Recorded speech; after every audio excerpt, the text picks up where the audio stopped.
வாழ்க வளமுடன்.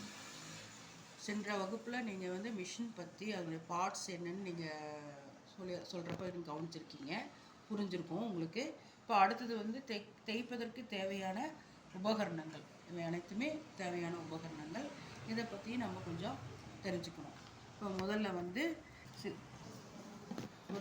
ஃபஸ்ட்டு நம்ம வந்து சிசர் பற்றி தெரிஞ்சுக்கலாம். இது வந்து 10 இன்ச்சு சிசர்னு சொல்லுவாங்க. இது வந்து கிளாத் கட் பண்ணுறதுக்கு மட்டும்தான் யூஸ் பண்ணணும். பேப்பர்ஸ் கட் பண்ணுறதுக்கு யூஸ் பண்ணக்கூடாது.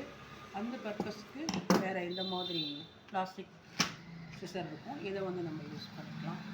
இப்போ வந்து எப்படி யூஸ் பண்ணுறதுன்னு உங்களுக்கு கொஞ்சம் டெமோ பார்க்கலாம். இப்போ எப்பவுமே வந்து கத்திரிக்கோலை பிடிக்கும் பொழுது 4 விரல் வந்து இந்த பக்கமும் கீழேயும் மேலே பெருவிரல் மட்டும் இருக்கிற மாதிரி பிடிச்சி தான் வெட்ட ஆரம்பிக்கணும். வெட்டும் பொழுது எப்பவுமே 90 டிகிரியில் வெட்டாமல் லைட்டாக ஒரு 10 டிகிரி சாய்ச்ச மாதிரி தான் நீங்கள் வெட்டணும்.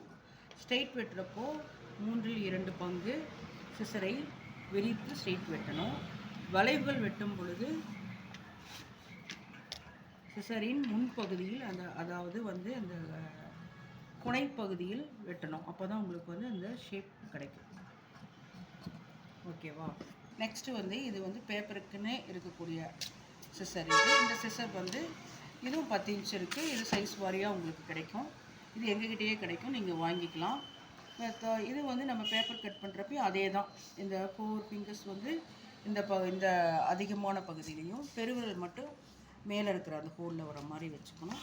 இப்போ நீங்கள் வெட்ட ஆரம்பிக்கலாம். இதுவும் அதே மாதிரி தான். ஸ்ட்ரைட் வெட்டுறப்ப விரிச்சும்